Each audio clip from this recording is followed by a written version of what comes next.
This job here at the Arizona State Museum is really a dream come true. I first came here as head of collections, and as a collections-based researcher, this is nirvana. This is heaven.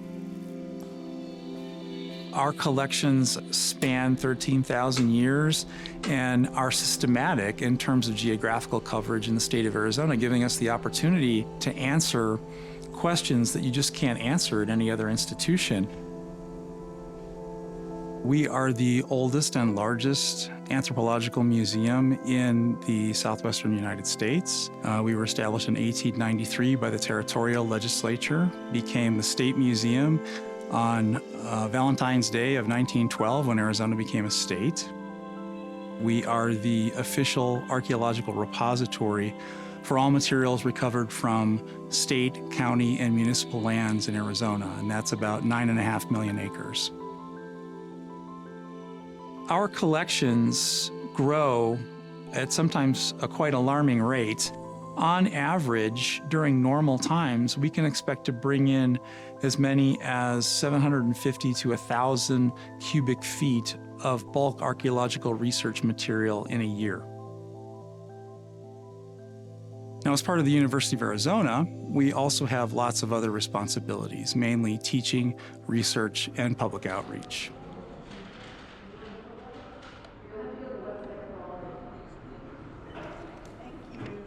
Well, when you come to visit Arizona State Museum, we have some of the most incredible collections you can't see anywhere else. The way you do natural dyes in weaving is For me, Arizona State Museum is a place of exploration. It's a place where we care for people's cultural patrimony, for their cultural heritages within our collections, but also within the knowledge that's shared with us from indigenous communities and others about our collections. And it's a place for people to come and be inspired, to learn, and to enjoy.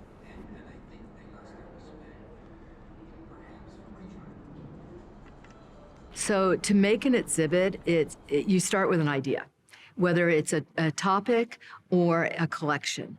So for this exhibit, Wrapped in Color, Legacies of Mexican Serape, we started with an artist who came to visit us, Porfirio Gutierrez, and he brought his work, which is phenomenal, in, and he wanted to see our collection. And as he was looking at our collection, getting more excited about the depth of our collection, he said, well, would you be interested in working on an exhibit with me?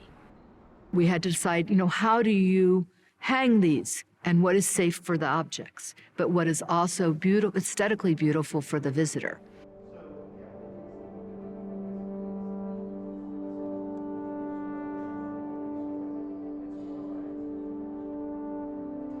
Three of our collections have been named designated American treasures through a federal program, and it's our pottery collection, our basketry collection, and our photography collection. And two of them, the basketry and the pottery, are permanent exhibits.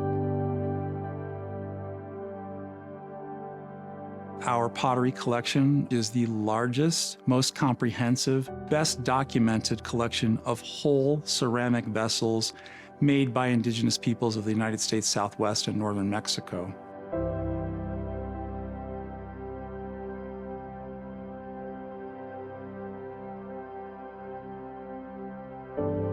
Another permanent gallery that we have is the Basketry Gallery, Woven Through Time, which numbers more than 35,000 specimens, making it the largest, most comprehensive, best documented collection of basketry and related fiber arts in Native North America.